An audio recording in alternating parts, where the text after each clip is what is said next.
They have a full range At AR Heating and Air Conditioning, our main goal is to provide high-quality service without breaking the bank. From maintaining your HVAC units to fixing them when they are down, they are there for you. AR Heating and Air Conditioning offer reasonable prices, reliability, and professional service at a great value. For more information, go to fixmyac.net or call 702-646-4000. Beat the heat and call AR Heating and Air Conditioning today.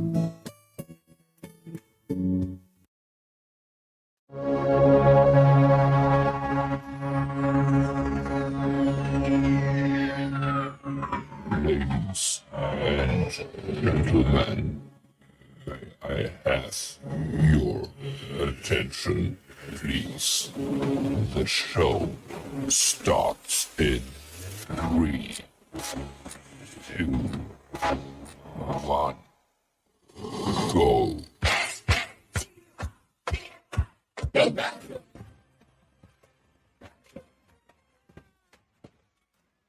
Liberalism is back in style. Welcome to the evolution. Turns out there is a chance that trying to violently overthrow our democracy might be illegal. To paraphrase an idiot and his bloodthirsty mob, lock him up.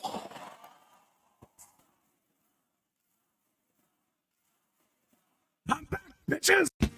What if you knew Fox News was just lying to you? How could you watch when you know?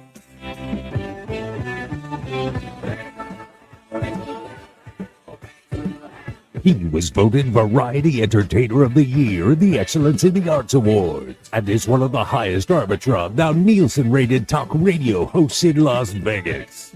He is also a refreshing voice of logic and reason. Live from the entertainment capital of the world, Doug Basham. I know words. I have the best words. I love the poorly educated. Right under the toilet. And good morning, my fellow wokes and Republican jokes. Thanks for joining me today. My name is Doug Basham, and welcome to the Doug Basham Show right here on KSHP in Las Vegas and on social media, and to a genuine demonstration of excellence in broadcasting.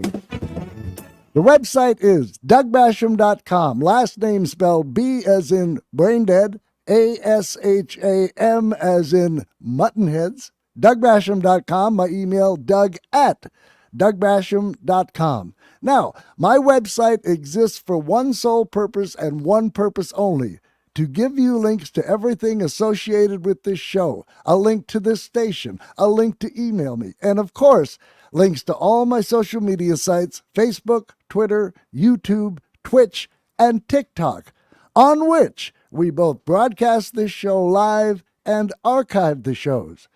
The link I think I'd prefer you to use is the link to my YouTube page. Once there, just click on the link that says live, and you can either watch the show live or view the archive shows. And one last thing, this broadcasting live on social media and archiving the shows on those sites, as neat as it is, and it is wonderful, it's a whole new thing for me. Never did it before. So if I could ask a favor, when you go to my YouTube channel, subscribe to it. Because right now my subscriber count is rather sparse, to be honest. I would be grateful, and I thank you in advance. Just do it, please. 221-7283 is our call-in number here at the station, folks. If you want to talk on the radio later, as in somewhere in our next half hour, that's 702-221-SAVE, as in Save Our Democracy, which is our ultimate goal in each and every show we do. Lock him up. Quick programming note, folks. Pretty soon, perhaps as soon as tomorrow, we're going to try an experiment. Right now, this show is broadcast on KSHP, on the radio, and on the social media sites I just mentioned. But I broadcast from the KSHP radio station studio. Soon, we are going to attempt the same thing, have this show broadcast here on KSHP and on social media, however, with me broadcasting from home. Now, I have broadcast from home before. In fact, back when I was on the air 5 days a week, 3 hours a day, I had my own entire radio studio set up in my home. I even had my own phone system with 6 lines. And back then, there was a special phone jack you could get and have it installed in your home. It was called an ISDN line. And that carried the broadcast down to the station and made it sound like I was at the station, when in reality, I was at home, in my jammies most often. Years later, during COVID, when I was on KDUM, there were a few months when I had to again broadcast from home. But by then, there was this gizmo called a Comrex something or other that did the same thing, sent the show down to the station, and this time, you didn't have to have any kind of studio set up at all. All you needed was a microphone, electricity, and a pulse. Now, in both these cases, it was just audio we were broadcasting and sending to the station. However, in this bold new technological world, we're talking video as well. So there are 27 different things that could go wrong as we sort this all out. But hey, as they say, no guts, no glory. The only failure is the failure to try. So, try we will. And because Justin and I both like to live on the edge, we're throwing all caution to the wind and just forging ahead. And if this works out, eventually I'll not only be playing audio clips on the show, but the actual video clip from which I take most of my audio clips. Again, still some work to do before we make that transition, but it's something we're working on. Now, if we encounter some minor glitches, we'll deal with them the best we can and try to work them out on the fly and carry on. However, if we fail spectacularly and nothing is working at all, I'll just have Justin throw on a rerun, perhaps even today's show if it doesn't suck, and I'll hop in my car, race down to the station, and pick it up live once I get there. And that's whether it's tomorrow, next week, or whenever. We're kind of leaning towards tomorrow as it stands right now, but we'll see. Either way, I wanted to give you a heads up the day before we try this new endeavor in case it's tomorrow. And again, I thank you in advance for your patience and understanding. We begin today with a candidate for Best Line of the Week award, and it goes to Chris Maloney, best known for portraying Detective Elliot Stabler on the wonderful TV series Law & Order Special Victims Unit. As you know, many members of the QOP have been traveling to Iowa for its renowned Iowa State Fair. One of their yearly displays is their Iowa Butter Cow, which is exactly what it sounds like, a life-sized cow made of butter. And they keep it protected, and I assume safe from warm temperatures, in a glass case. Well, Marjorie Trader Trash 8 Toes Green had to show up at the fair, and of course, while there, had her photo taken standing in front of this cow made of butter. She posted it on Twitter and captioned it, quote, "World famous Iowa butter cow," end quote. To which Law & Order's Chris Maloney replied, quote, "Yeah, but what's in the glass case behind you?" End quote. Oh, snap! And kudos to Detective Stabler. I'm holding up a picture now of Marjorie Taylor Greene standing in front of the Iowa butter cow.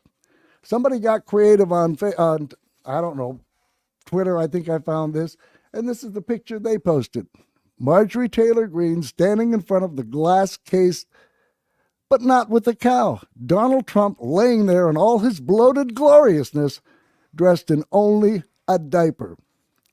So, 2 more days until some of the most blatant examples of craven cowardice will be on full display and in living yellow color for all to see on a stage in Milwaukee, Wisconsin, under the guise of being the first QOP debate of this presidential election season. Unfortunately for Florida Governor Ron DeSantis, reporters got a hold of his debate strategy, and it was as poltroonish and pusillanimous as we real-world dwellers would expect it to be. And isn't that a great word, poltroonish? Even if you don't know what it means, you can figure out what it means just by the sound of it. poltroonish. Maybe because it rhymes with cartoonish? And the first point in this memo was for DeSantis to protect Donald Trump from attacks from other candidates because Trump isn't expected to be there. In fact, the exact words from the memo are, quote, protect Trump when Chris Christie attacks him, end quote. Brilliant strategy. Defend the guy you're trying to beat who's 40 points ahead of you. Again, just ingenious strategy. And guess what Christie will do if Rancid Ron tries to crowd the plate when Christie is on the mound pitching? Christie will hurl a beanball at DeSantis' empty head that will launch him into the middle of next week. Seriously, you've seen and heard DeSantis on the campaign trail thus far. Have you seen anything that makes you think Christie won't absolutely roll over DeSantis like the formidable steamroller he is? I suspect it won't be pretty. Listen to what Chris Christie has already said about DeSantis while campaigning in Rancid Ron and Diarrhea Don's home state of Florida. I do know that you have a couple of candidates who live here. So we want a president who is focused on your problems, or do we want a president who will be spending his time trying to fend off the next criminal trial? But Christie also used the Florida setting to go after its governor, Ron DeSantis. People are really beginning to wonder what the hell he stands for. He honed in on a recent memo from a pro-DeSantis super PAC floating potential debate talking points that included defend Donald Trump. The only way to beat someone is to beat them. If he thinks he's going to get on the stage and defend Donald Trump on Wednesday night, then he should do Donald Trump a favor and do our party a favor. Come back to Tallahassee, endorse Donald Trump, and get the hell out of the race. Boom.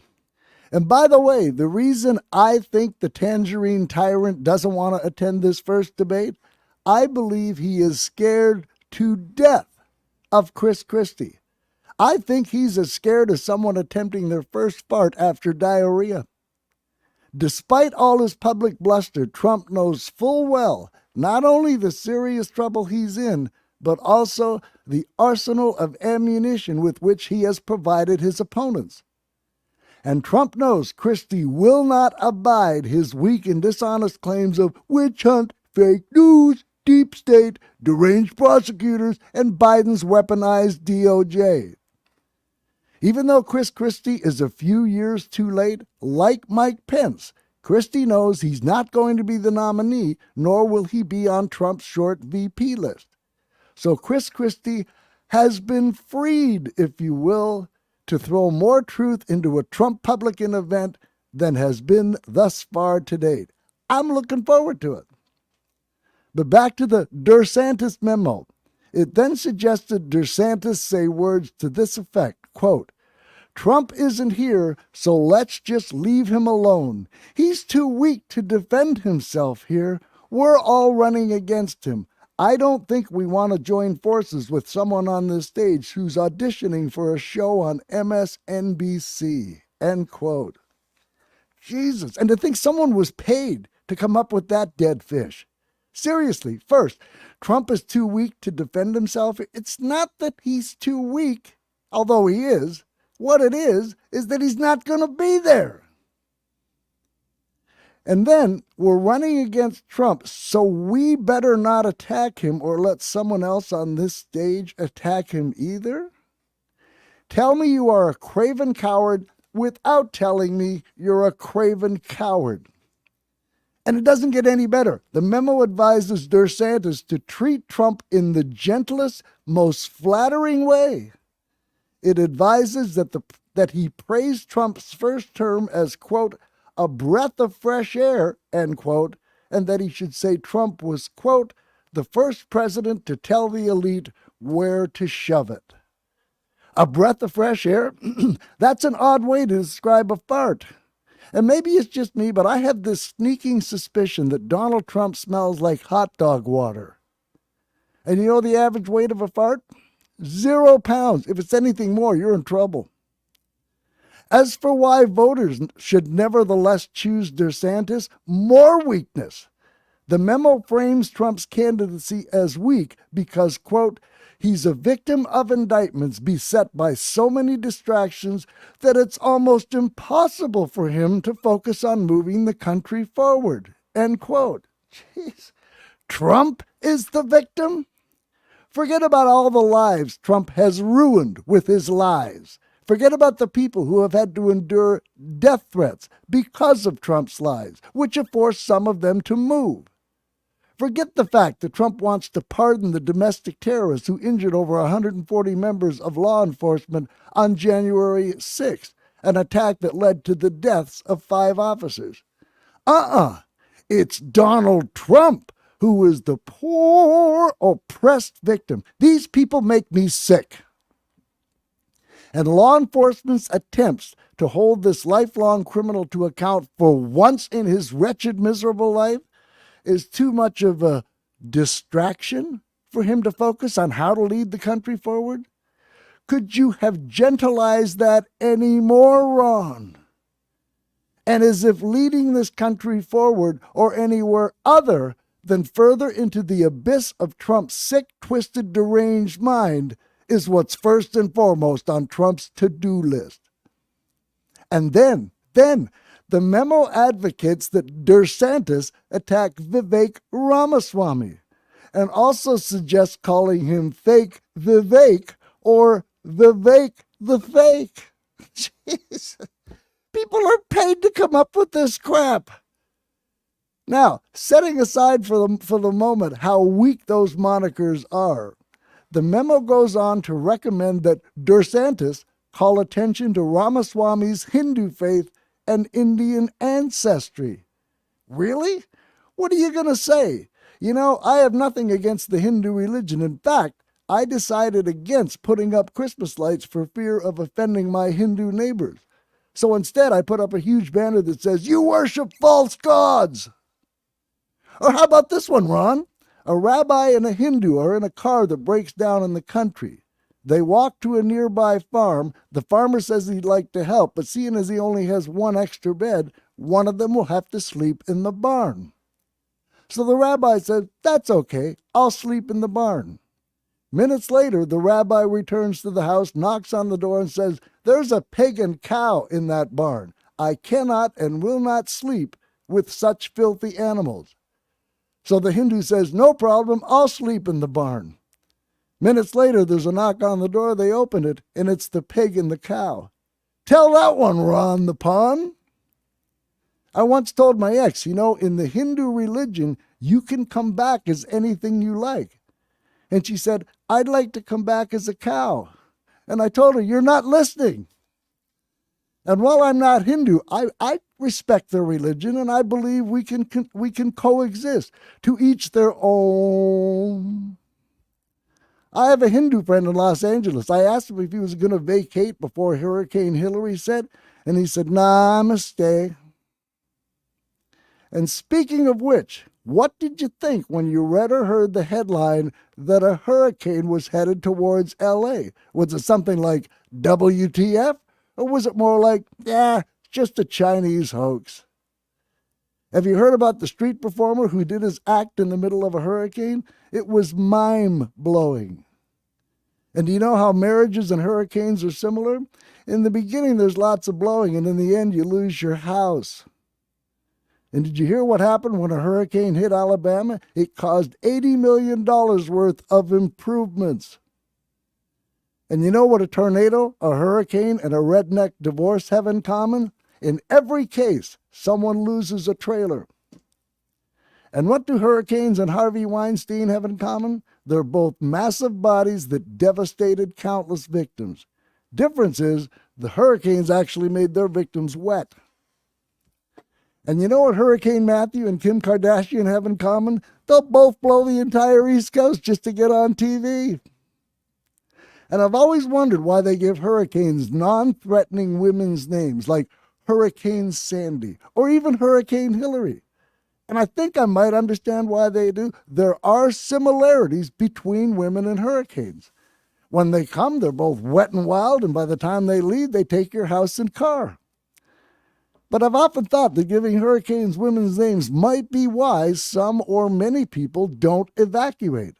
I'll tell you what, you name that sucker Hurricane Death Megatron 900, I guarantee you people will evacuate like rats. And here's an even better idea. Let's name them after Republican QOP politicians. Then we won't have to worry about them coming through with anything.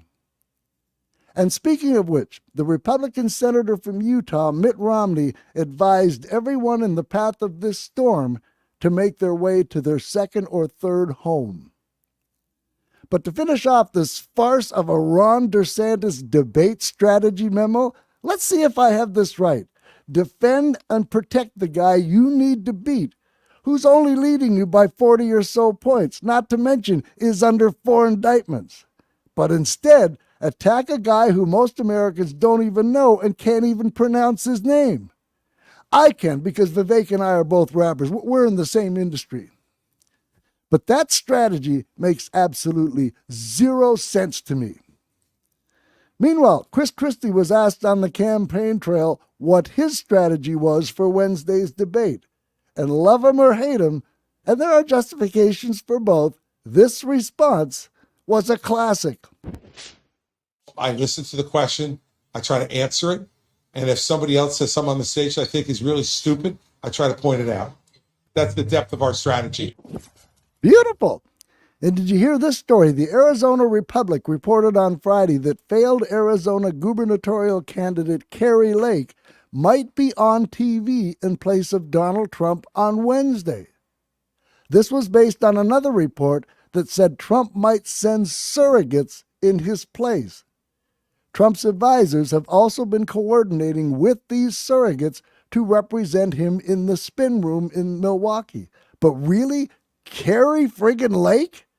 Kari Lake is a political STD. She's the human version of herpes. She just won't go away. And frankly, I don't see how she has all this time to complain, grift, and travel. What with her busy schedule as the governor of Arizona and all. And just so you know, I receive at least one email message a day from Kari Lake trying to grift more money. So I guess in a way that makes perfect sense, having one failed candidate grifter and liar representing another. But then I wondered, would Kari Lake actually try and bully her way onto the debate stage too? Whereupon she could repeat not only Trump's fraudulent election lies, but her own as well? I wouldn't be surprised if the RNC let her, just to appease the orange hairball of hate. Even though she doesn't qualify with regards to RNC debate requirements, as in polling and money raised. And the other side of that is, would the other candidates, other than Chris Christie and Asa Hutchinson, would they raise any objections and risk incurring the ire of Diva Dawn the Con? Which brings us to Trump and his decision to not attend the debate. And by the way, last night he tweeted on his anti-social media site that he's not going to attend any of the debates. But as far as his decision not to attend this first one on Wednesday, my thinking is the reason he doesn't want to is because he's scared to death of Chris Christie. But the cowering and craven QOP has given this self-professed billionaire millions of dollars in order to pay his legal bills. Ronna Romney McDaniel even changed her name for this orange albatross. And this is how he repays them?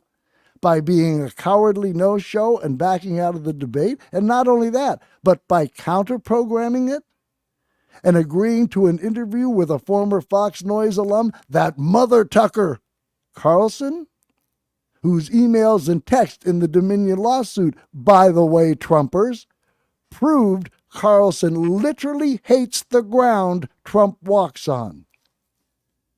The reality is Donald Trump never would have become president if not for Fox News. And it's not that I'm sad that he's stiffing Fox News. I mean, why would I? I'm talking principle here.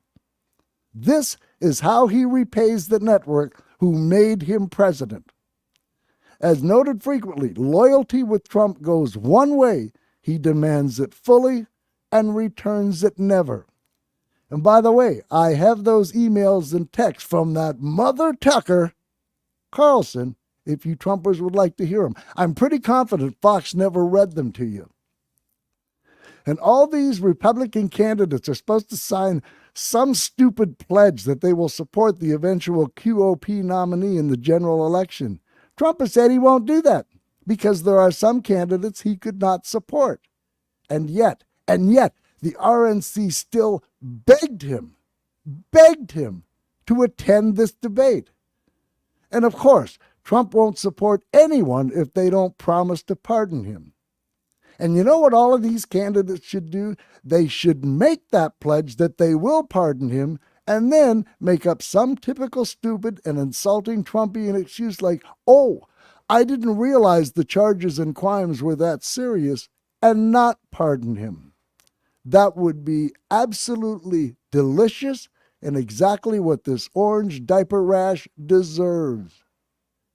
And by the way, the fact that all these candidates have been asked if they'll pardon Trump, including those in Trump's state-run propaganda hate media and on Fox, you know, the ones that tell you all these 91 charges are ridiculous and Trump is going to beat them all, doesn't the fact they're asking this pardon question suggest to you that they kind of think he's going to be found guilty?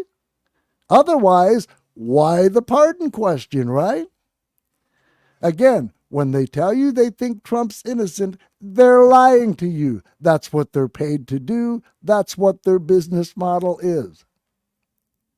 Couple other things about this upcoming debate. Some folks have suggested a drinking game and that everyone take a drink every time Ron DeSantis says the word woke. Just don't do that every time someone says the word radical. You'll be dead of alcohol poisoning before morning. But getting back to Chris Christie for a moment and the right-wing propaganda hate media entity Fox Noise. Fox host Bill Hemmer was interviewing Christie, and he began by repeating what we just heard Ainsley Airhead on Fox and Fraud say on this show last Thursday. If you missed that show, firstly, shame on you, but seeing as we hold no grudges, here it is again. You see how I am?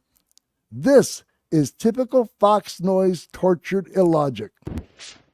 So with what's happening in Georgia and Fulton County, I was listening to Greg Jarrett last night on Sean's show, and he said that Fannie, I think is how she pronounced it, claims that Trump told the Georgia Secretary of State to find the 11,780 votes. But then Greg said that's not what he said. He said if you read the transcript, Trump actually said he himself was looking for those almost 12,000 votes, which represented his deficit. He said, of course he did, as Professor Dershowitz pointed out. All losing candidates say that, and that is not a crime to say, I need these amounts of votes to win. No, we saw it with Nixon and Kennedy. It's not a crime. Now, did you catch the rationale there? They're trying to make the case that there's some huge difference or chasm between telling someone to find you 11,880 votes and telling them you want to find those votes. Got it?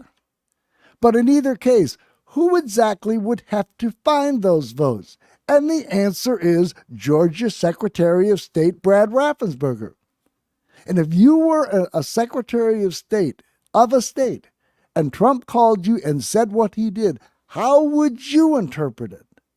Exactly how we real-world dwellers did. So again, at best, a difference without a distinction. And so, it was now Bill Hemmer's turn to take a few swipes at this already dead horse, and Christie's response was both nuanced and accurate. Everyone lit their hair on fire when that phone call was recorded on behalf of Raffensperger, right? It runs an hour and change. And the key line, I went back and listened to this morning, Trump says, look, all I want to do is this. I just want to find 11,780 votes. Now, and he says repeatedly, in my opinion, this is what we should do, in my opinion, et cetera. If he's speaking his opinion, is there a crime in this conversation? Well, look, I think that's what a jury is going to decide, Bill. What I would say to you is, when you listen to the entire conversation, his problem is that and you combine it with all the other conversations he's having with Brian Kemp, with other officials in the legislature and the leaders of the legislature. He was attempting to do everything he can to get that result and putting pressure on that. So, now that Christie has correctly pointed out that this was so much more and so much worse than any semantics games Fox Noise in its desperation has to play, Hemmer goes in another direction, and in so doing plays the whataboutism and false equivalence games. Christie, of course, slaps Hemmer down. He was attempting to do everything he can to get that result and putting pressure on that. And Alan Dershowitz argued last night that they were doing the same thing on behalf of Al Gore in Florida and in Palm Beach County in the year 2000. Except when Al Gore lost his legal challenges, he conceded the election. Al Gore took it all the way to the United States Supreme Court. He availed himself of all the legal challenges, Bill. And then when the courts were done, Al Gore said, the courts are done, I'm backing off. Donald Trump has been much different. And I said this to the president in December of 2020, the last time he and I spoke. I said, you availed yourself of the courts. There's nothing left. You need to concede the election. And he said, I will never, ever, ever admit it. Mm-hmm.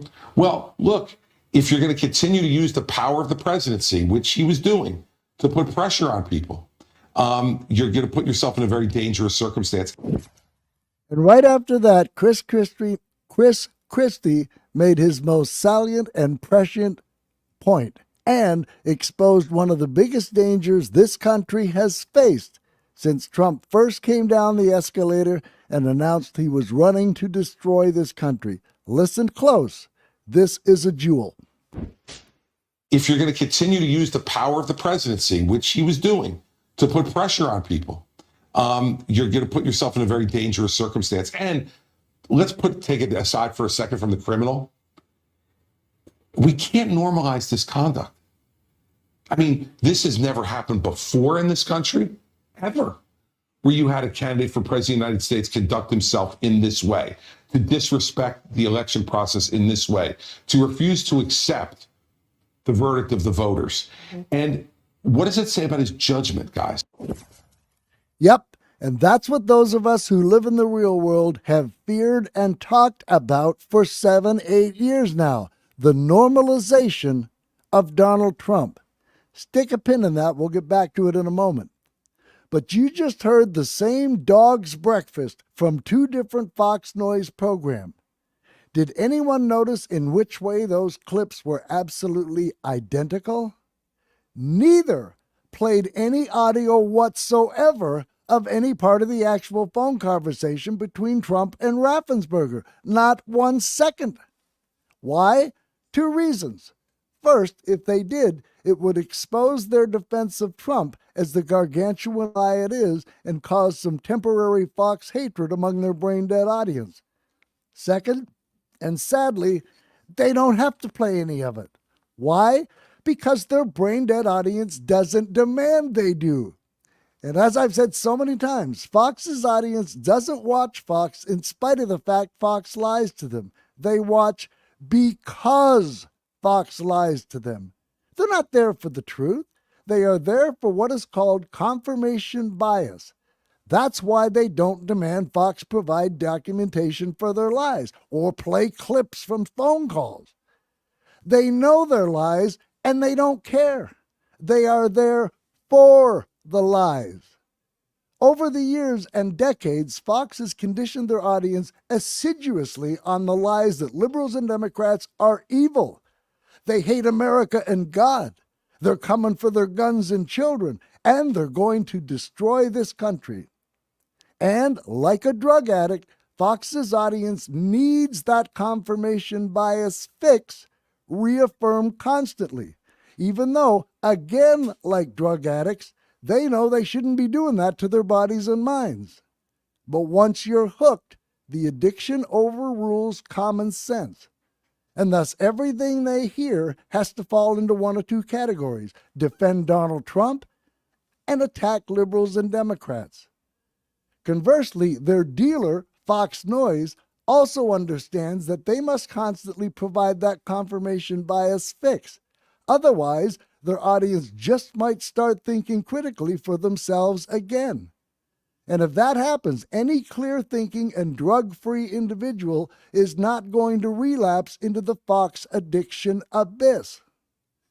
To reiterate, both Fox and their audience knows Trump is everything we real-world dwellers know he is, primarily a pathological serial liar who tried to overturn an election he lost and had even admitted to his then Secretary or Chief of Staff, Mark Meadows, and others that he had lost.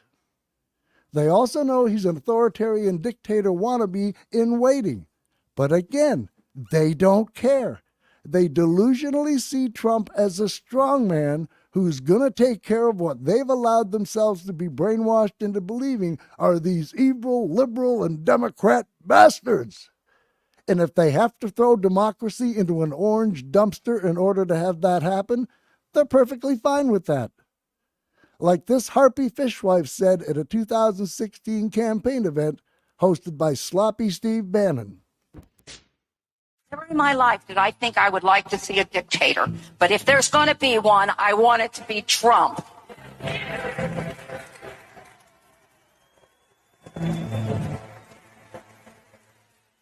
And you could tell by that response, this strumpet wasn't alone.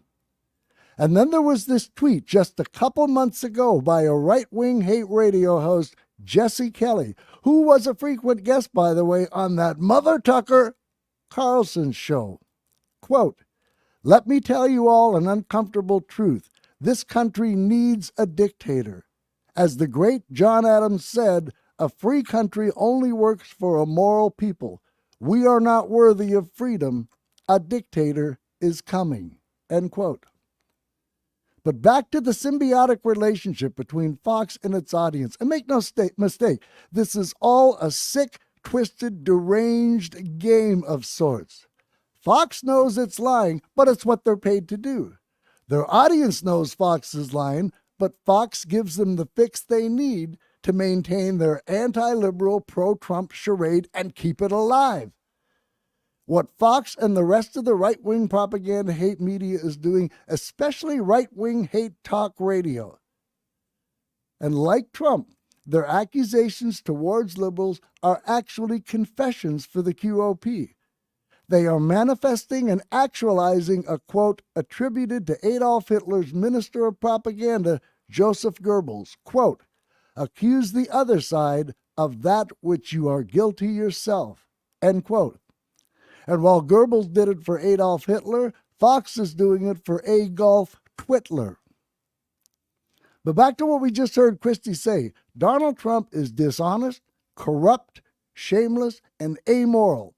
And he commits crimes and atrocities, many in public in plain view, and at such blinding speed because that's his norm.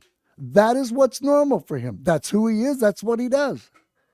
And as a sociopathic, malignant narcissist, that's all he is capable of doing. Problem is, there's almost no way it can't become the norm for us. And there are many who no longer find themselves shocked by anything Trump says or does.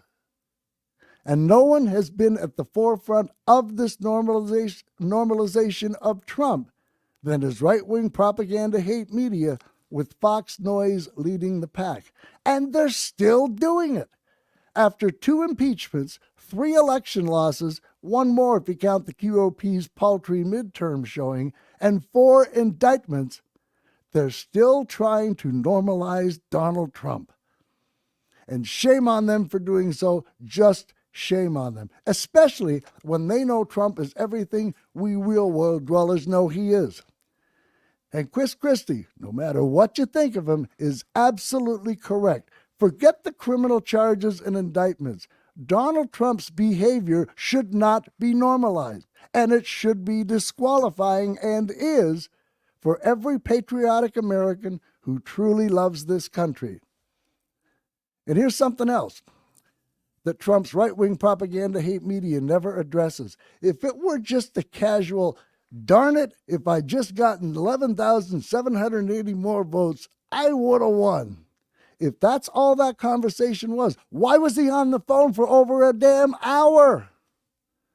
The bottom line is, Trump was trying to get the powers that be in Georgia to overturn the results of an election he lost. In fact, he said it out loud during this 1-hour casual conversation. So, look, all I want to do is this. I just want to find 11,780 votes, which is one more than we have. I have to find 12,000 votes, and I have them times a lot. And there's nothing wrong with saying that,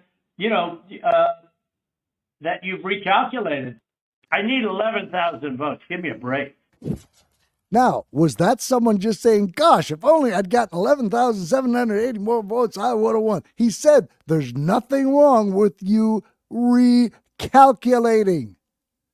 221-7283 is our call-in number, folks. I just had a gander at the clock and realized we're getting close to the end here. So if you have something you would like to say, something you would like to get off your chest, something you would like to call me, something you would like to disagree with me upon, now's the time to do it. 702-221-7283 is the number that you can do that with. 702-SAVE-SAVE. And again, I got to ask you, Trumpers, and I will take your telephone silence to mean you agree with me. Does what you just heard from Putin's papaya-flavored pawn resemble in any way, shape, or form what you just heard on two different Fox Noise shows? No, it doesn't. But you already knew that. You just don't care because you're still playing the game with your media. What Fox offered was just another difference without a distinction and more stupid word semantics games. But at this point, Fox and the rest of the right-wing propaganda hate media are desperate for anything they can cling to in order to defend the orange blight. And I got to ask, is there a worse TV cable host than Eric Bolling? This is a guy who was fired from Fox after sending unsolicited lewd photographs and text to 3 female colleagues. My God, what kind of filth do you have to be fired from Fox? And of course, another network with even less morals than Fox, Newsmax, hired him. But why? Forget his baggage. He's just an awful host. He was interviewing Chris Christie recently and made the mistake of asking Christie about Trump's claim he would end the war in Ukraine in one day. Let's hear Christie's response, followed by Bolling's pathetic and embarrassing attempt to defend the indefensible Trump. I don't believe his claim of 24 hours. Anybody in their right mind does not believe it. The same way none of us should have believed 8 years ago when he said he was going to build the wall across the entire border. And we look at his results. 52 miles. You know what, Eric? If he gets another 110 years as president in that pace, he'll finish the wall. Now that's true, Governor, but in all fairness, you knew his build the wall claim was bogus the moment you heard him drool it. And again, in all fairness, you said nothing. Now we'll listen to Bolling's embarrassing and pathetic response, or at least as much as he was able to offer before Christie took him to the woodshed.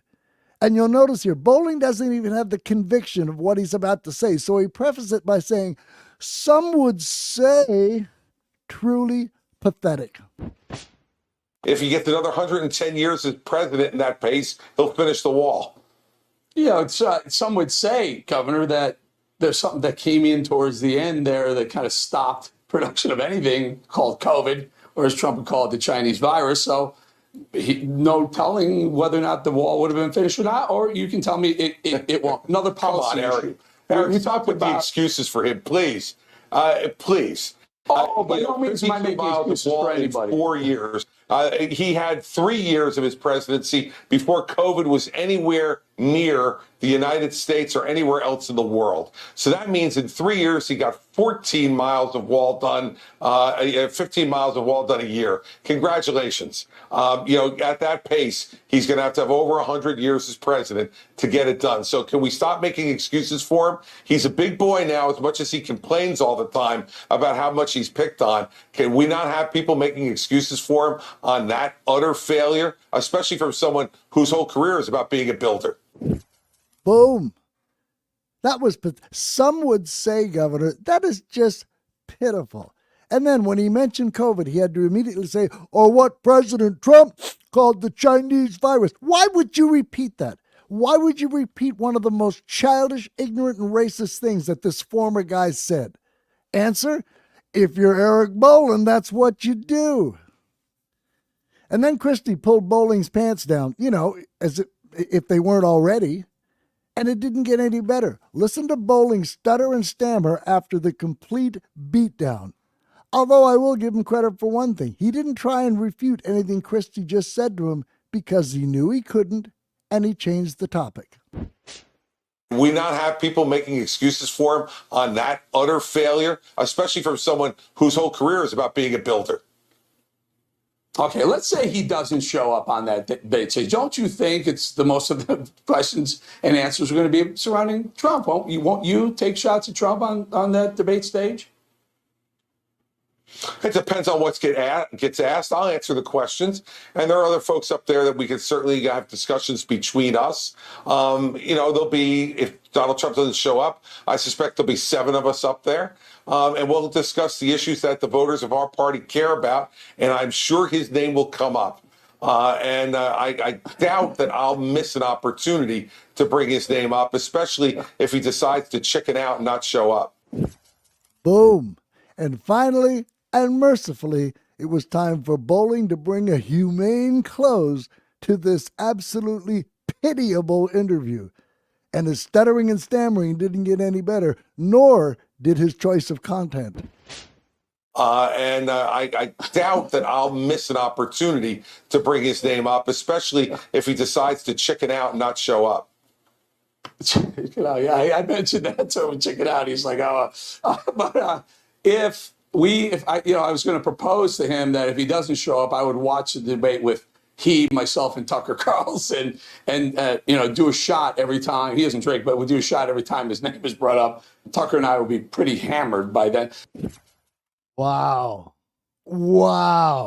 That interview single-handedly redefined the phrase unfriggin' comfortable. It was amateurish, it was vapid, and it was embarrassing. It was Newsmax.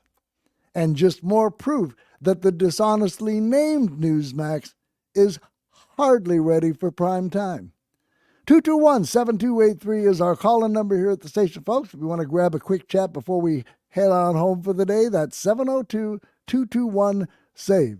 Justin, who we got on the phone? Carl. C-A-R-L, Carl.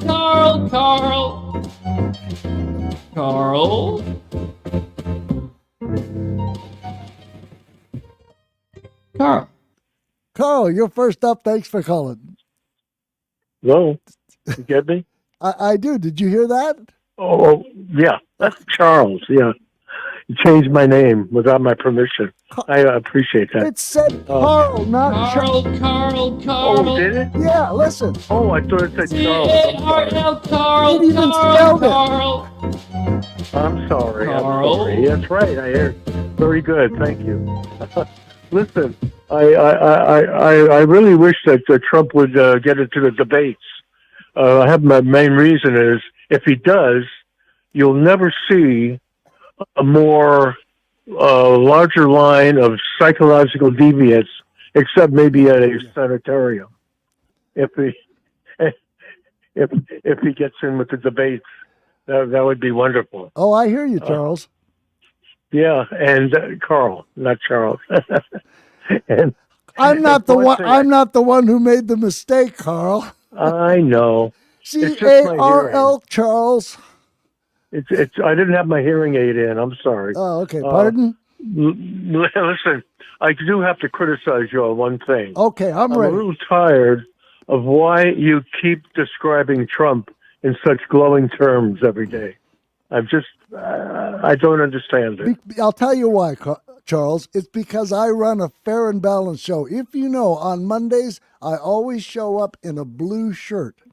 Tuesdays, I show up in a red shirt. I mean, could it get any more fair and balanced than that? No, that's politically correct, I guess. Fox could take lessons from me, Charles.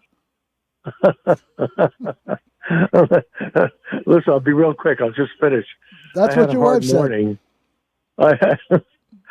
And speaking of my wife, we went to a local market here early in the morning, and there were 10 policemen in the front of the store. And I said to one of them, what's going on? He said, we caught a serial rapist in the store. I said, what? You know what they caught him doing? No. He was molesting a box of cornflakes. What?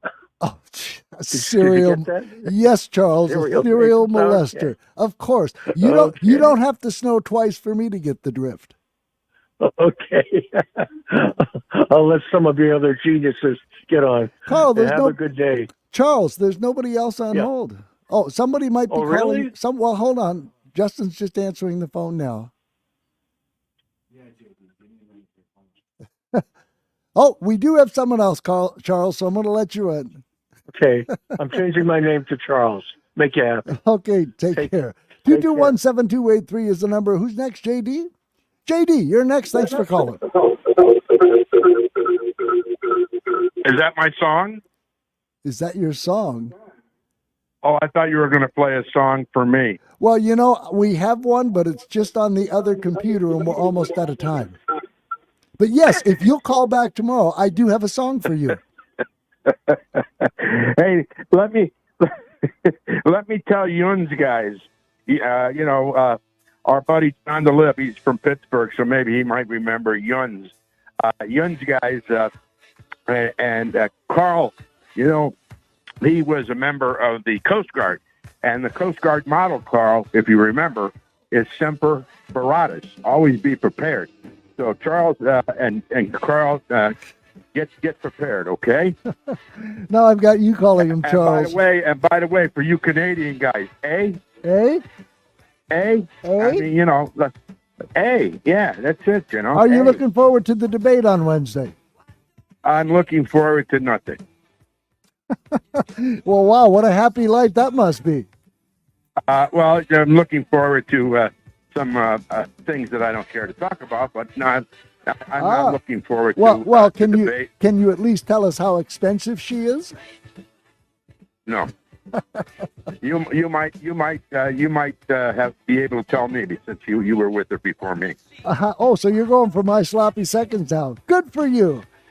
I'll tell you, it's just such a thrill to listen to you every Monday and Friday. Look at you. Like I said, tell me something, JD. What do you have better to do Tuesday through Thursday from 11 a.m. to 12 noon? Read the paper and play with my grandchildren. Play with your grandchildren, I can understand. Okay, G, I'm going to let you in. Next time you call, we will have your song ready. Oh, I can't wait. Okay. Tomorrow. Have a good day, and we'll talk to you tomorrow, even though it's one of your off days. Hey, folks, I got to run. Pushing the Limits with Brian Shapiro is next. As for me, I'm out of here, but we'll do this all over again tomorrow, hopefully with you. Until then, take care.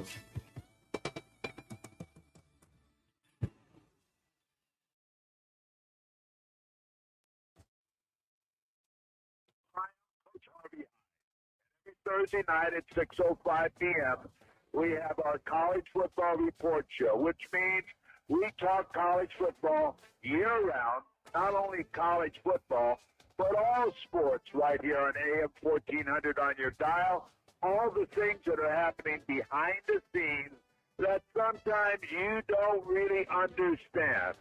That's college football.